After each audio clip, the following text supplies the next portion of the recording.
प्यारे बच्चों, आपका टर्म 1 का बोर्ड एग्जामिनेशन खत्म हो चुका है और अब समय है कि आप टर्म 2 की तैयारी में लग जाएं। लेकिन टर्म 2 की तैयारी के लिए सबसे इंपॉर्टेंट 2 बातें आपको याद रखनी है। पहली बात ये कि सिलेबस क्या है, कौन कौन से चैप्टर्स आपको पढ़ने हैं, कौन कौन से चैप्टर्स आपको नहीं पढ़ने, और दूसरा कि स्कीम क्या है। यानी कि टर्म 1 में जैसा आपने देखा कि टोटल आपको एमसीक्यू पूछा गया था, क्या टर्म 2 में भी ऐसा ही होगा या ऐसा नहीं होगा। तो ये दोनों चीजें अगर आपकी समझ में क्लैरिटी के साथ आ जाती हैं तो आपके लिए तैयारी करना बहुत आसान हो जाएगा। साथ ही मैं ये भी बता दूं कि बोर्ड एग्जाम से ठीक एक दिन पहले मैंने कुल 46 क्वेश्चन का एक डाला था वीडियो, जिसमें से कि बोर्ड एग्जाम में कुल 13 प्रश्न आए थे।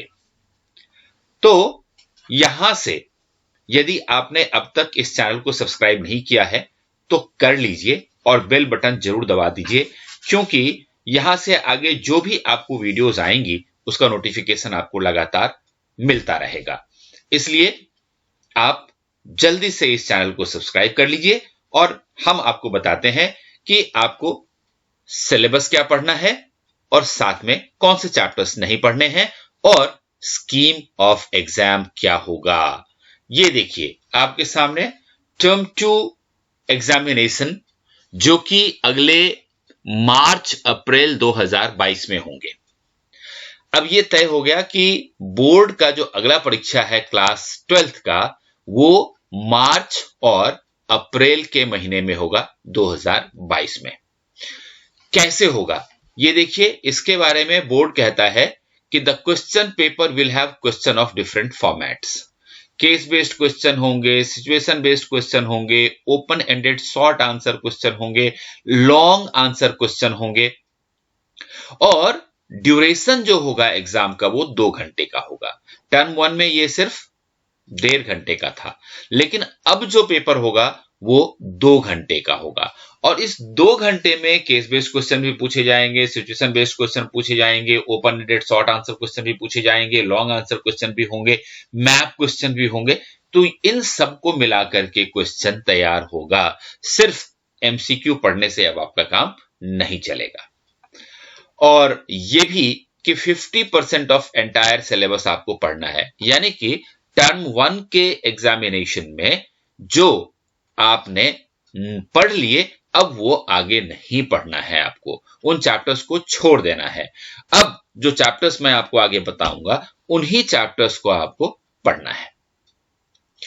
और यहां देखिए एक सिचुएशन बताता है, क्योंकि लगातार अब सुनने में आ रहा है कि ओमिक्रॉन नाम का एक वेरिएंट आ गया कोरोना का। यह भी सुनने में आ रहा है कि फरवरी के महीने में तीसरी लहर आ जाएगी। अगर ऐसी स्थितियां होती हैं तो आपके एग्जाम का क्या होगा, उसके बारे में एक बात यहां यह बताई गई है कि in case the situation is not conducive for normal descriptive examination, A 90-minute MCQ based examination will be conducted at the end of term 2 also। यदि सीबीएसई बोर्ड को यह लगता है कि सिचुएशन खराब है और ये जो 2 घंटे का जो डिस्क्रिप्टिव एग्जामिनेशन है वो नहीं हो सकता, तो ऐसी स्थिति में फिर टर्म 1 की तरह ही 90 मिनट का MCQ एग्जामिनेशन करवाया जा सकता है। और अगला पॉइंट कहता है कि marks of the term 2 examination would contribute to the final overall score.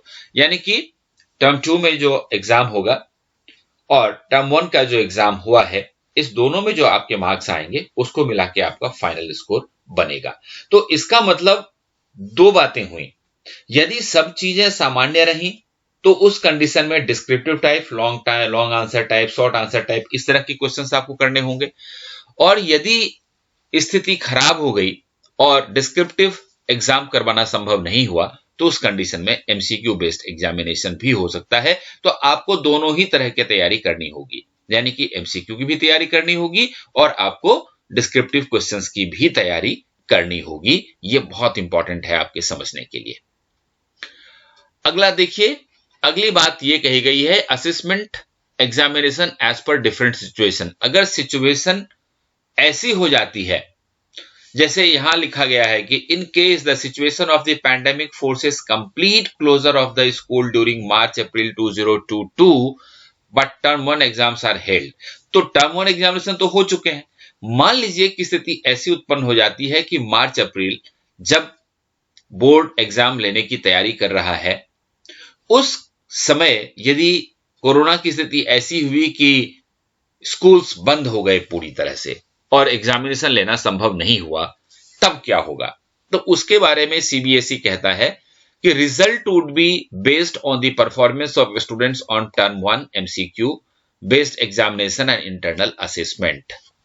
तो देखिए, अभी जो टर्म 1 का एग्जाम हुआ है उसमें जितने मार्क्स आएंगे और इंटरनल असेसमेंट में या प्रैक्टिकल में या प्रोजेक्ट में आपको जितने मार्क्स आएंगे, जैसे अगर मैं हिस्ट्री की बात करूं तो आपको पता है कि 20 आपके प्रोजेक्ट के मार्क्स होते हैं और 80 आपका हो गया थियरी के मार्क्स। तो 80 प्लस 20 100 मार्क्स हो गए। तो टर्म 1 जो आपने 40 का दिया है, यदि मार्च अप्रैल 2022 में स्कूल पूरी तरह से बंद हो जाता है कोरोना की वजह से, तब क्या होगा? उस स्थिति को हम डिस्कस कर रहे हैं। तो उस स्थिति में यह होगा कि टर्म 1 को ही 40 को 80 मान लिया जाएगा और इंटरनल असेसमेंट में जो 10 नंबर मिले हैं वहां उसको 20 मान लिया जाएगा और फिर उस आधार पर रिजल्ट बना दिया जाएगा।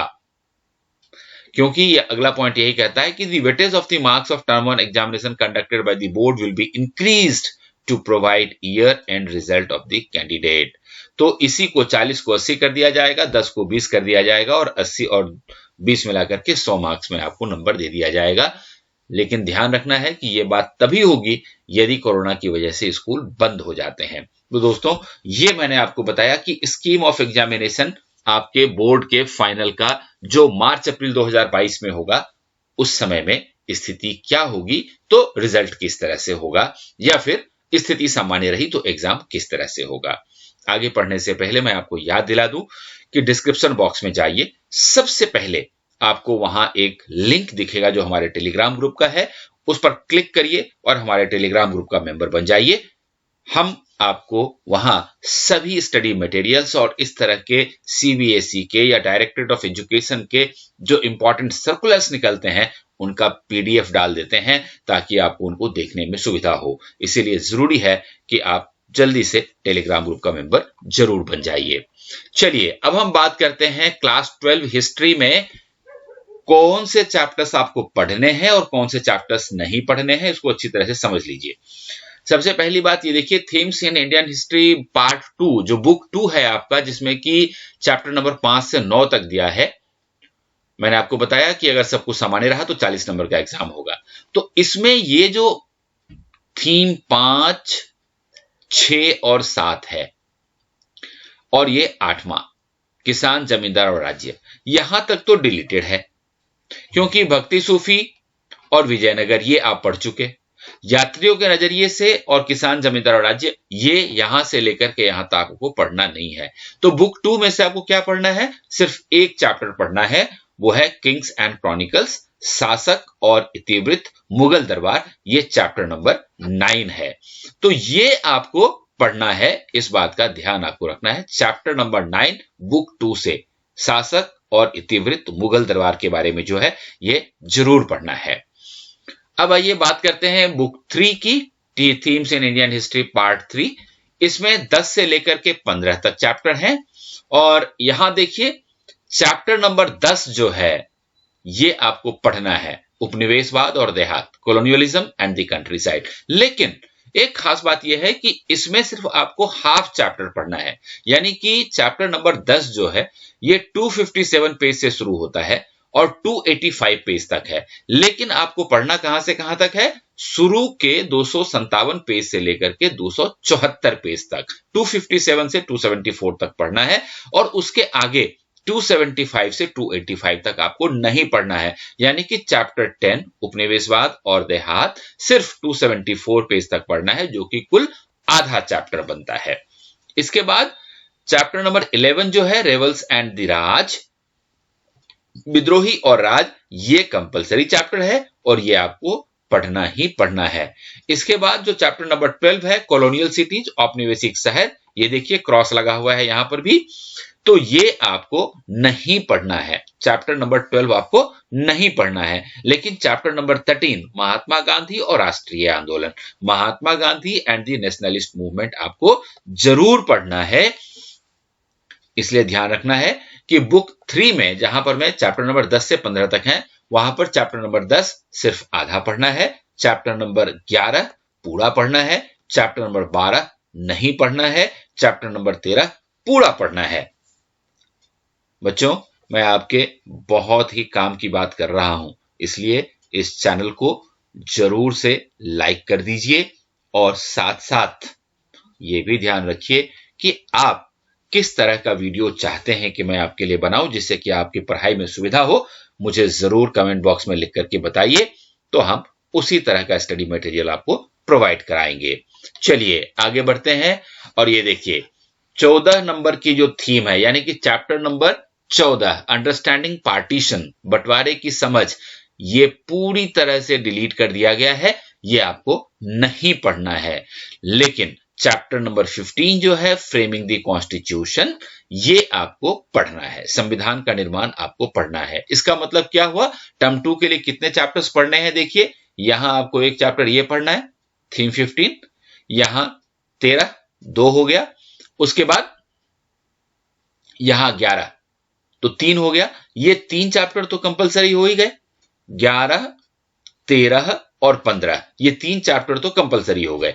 और यहां जो थीम 10 है, चैप्टर नंबर 10 है उपनिवेशवाद और देहात, यहां आपको आधा पढ़ना है, यानी कि कुल 3.5 चैप्टर आपको टर्म 2 में पढ़ना है।